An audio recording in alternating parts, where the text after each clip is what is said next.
This is the first lesson of Topic 8. Topic 8 is all about displaying, describing, and summarizing data. In this first lesson, we're going to be looking at statistical questions, and we are going to be making some charts. So first, let's look at what a statistical question is. A statistical question always has variability in the responses. So this means it has a range of responses. Some people might say yes, some people might say no. There's a range in what the answers can be. It's not a question that has a straight fact one answer. So the best way for us to learn this is to look at some examples. So let's look at example 1. Again, we want to ask ourselves, is there variability? Can there be different answers to these questions? So example 1 says, Mr. Borden asked his students a question and recorded the data in the table. What question did Mr. Borden ask? So if we look at the chart, the title is sheets of paper used last week. And then on the chart, they're telling us the number of sheets of paper and the number of students who used it. So one student used 5 sheets, one student used 10 sheets, 2 students used 15 sheets, 4 students used 20 sheets. So you see on the chart that different students use different numbers of sheets of paper. So let's see which of these questions would be used to record the answers on this table. So the first option says, what is the area of an 8.5 by 11 sheet of notebook paper? Well, we could multiply fractions there and find an answer, so that is not the question that Mr. Borden asked. The next one, how many sheets of paper did you use last week? Could this chart be used to answer that question, how many sheets of paper did you use last week? Yes, it could. I'm thinking that'll be our answer, but let's look at our third bullet. Did Bill use notebook paper to write his book report? No, that information is not on the table. So the correct answer, the statistical question, would be that second question there. How many sheets of paper did you use last week? And again, that is because there is variability. Different students could answer a different number. So now let's look at a dot plot for example 2. It says Lucia surveyed the students in her class and made a dot plot of the results. What question could Lucia have asked? So let's look at the title. The title says Students Weekly Exercise. The dot plot is labeled with the number of days. So I'm thinking that one student exercised 0 days, 3 students exercised 1 day, 5 students exercised 2 days. So we can get information about the number of days that students exercised in a week. And that's what our question's showing us.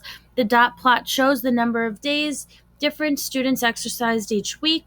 So the statistical question Lucia could have asked is, how many days do you exercise each week? And then the students would answer, I exercise 6 times, and you would make a plot. Someone else exercised 7 times, I'd make another dot. So we can compare the answers on that dot plot. So now we're going to look at some questions and determine if they are statistical questions. Remember, the key is that we are looking for variability. We are looking for there to be the possibility of different answers. If there are different answers, then it could be a statistical question. So, A, in which months are the birthdays of everyone in your class?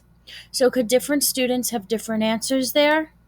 Yes, they could. So yes, it's a statistical question. Does Sue wear glasses? Could there be different answers to that question? Does Sue wear glasses? No, there couldn't. We're talking about Sue, and it's either a yes or a no. Yes, she does, or no, she doesn't.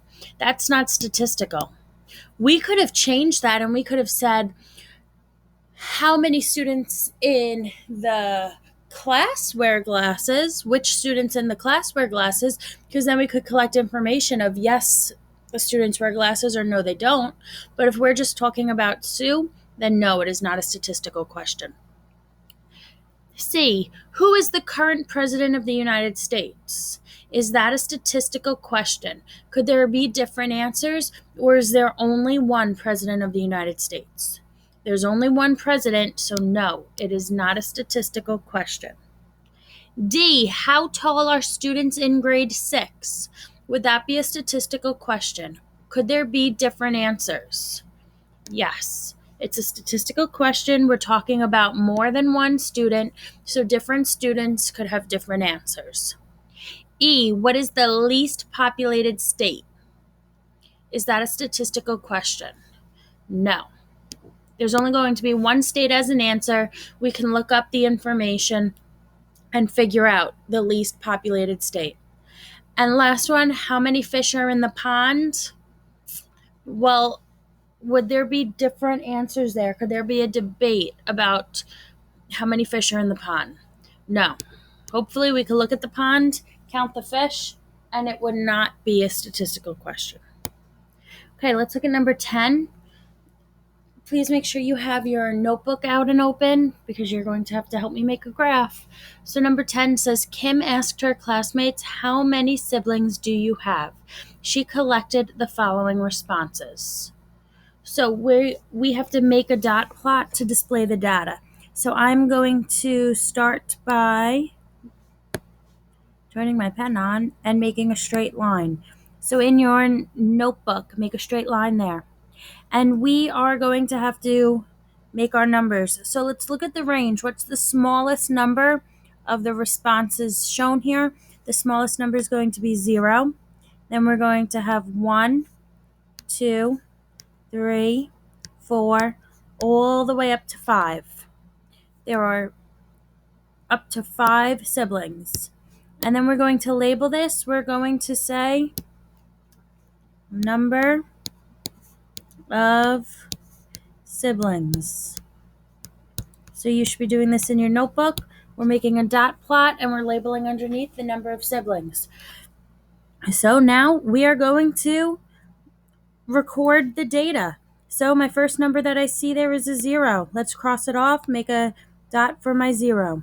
Next I have a 1. Cross it off, a dot on my 1.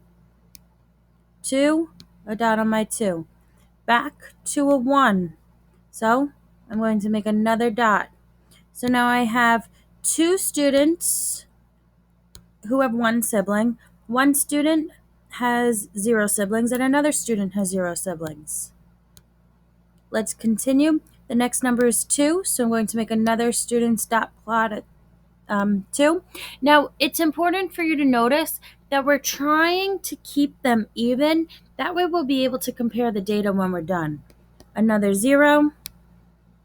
Especially since you guys have lines in your notebook, you can make a really nice dot plot. 3. So I'm taking all that information and putting it onto my graph.